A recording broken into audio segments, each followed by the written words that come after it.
like I'm coming in your coffee shop and sell me your product right now. Like, turn me into a coffee drinker if you can. Like, tell us about Coffee Mommy. Like, so I think that's interesting. Early on in the business, when I would speak to groups of people about coffee, people would ask me that, sell me on being a coffee drinker. And I'm like, no. No? I will not, because if you are a coffee drinker, then you know coffee, you love coffee.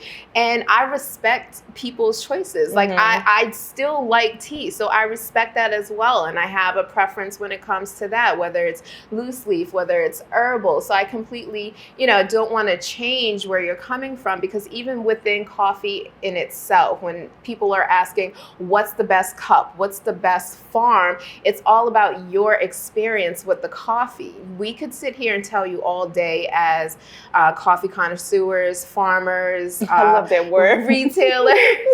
Yes, anyone can be a coffee connoisseur, that this particular coffee has undernotes of fruit or, high notes of molasses, but what you experience is going to be yours. You may taste some brown sugar, and that's the beautiful thing. So all the experts in the world can tell you this is what this cup of coffee is going to give you, but they can never really tell you what your experience is going to be. So I just want to give that to people, and my experience of other people's reaction to my coffee is that it's pure, it's bold, they can taste the flavor, whatever that may be for them. I know where some of the soil and the elevations in which the coffees are grown may contribute certain notes to the coffee, but what they experience again is going to be completely unique. And I love that part of it. I just want to be a part of your journey and your experience as a coffee drinker. Oh. So I sound like such a salesman. You see, You're so good. You're so good. I don't even care. Like, yes, let's talk business. Let's talk business over coffee. So what is your favorite flavor? Am I using the right terms with the coffee with your coffee line? It depends on my mood too. Sometimes, it's very tied into my vibe. Like, I'll be like, what am I feeling today? What do I need? Do I need that strong coffee that I know is never going to let me down and wake me up and jolt me up? Some coffee makes me a bit more creative than others. Like, I know if I drink that, I need to have my journal next to me, your journal next to me.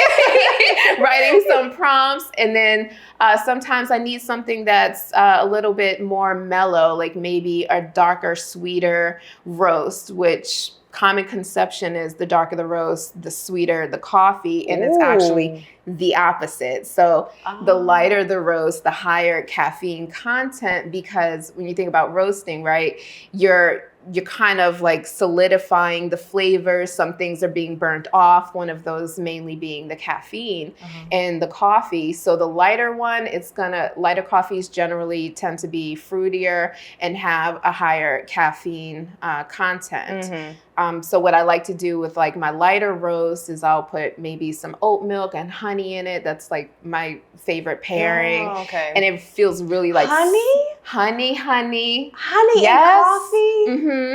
I never would have thought, because I put honey in my tea. Never would have thought to put honey. And then people put cream in their tea. And I always thought cream was... I was going to ask that. That's like an English tea when you do the creamer and the black tea. Yeah. So it's along those lines. Oh, wow. Maybe I am going to turn you into a coffee drinker. Maybe. So speaking of drinking coffee, what flavor of coffee do I have here? Okay, so that is my African espresso, which I actually have right here. So we roast a few beans from a couple of different countries in Africa and put them together, and we roast it really dark. And it's a nice, pure, bold flavor. So I'm actually about to drink this with no sugar and no cream. You're jumping off the deep end for a tea drinker. If I want to become a coffee drinker, because for one, I need energy. I have long days, like meetings, right? Like, or on set or writing, trying to, I just like things are picking up, like podcasts. I'm being guest on podcasts. So like, I need some energy. Like I need to, and I can't just always sit down and eat some fruits and vegetables, correct? I can't, so I need something fast and on the go where I can like get that boost. No, you know, right before here I was saying like how tired I was. And he was like, let me make you a cup of coffee. And I was like, you're right. So I'm about to taste this. That's good.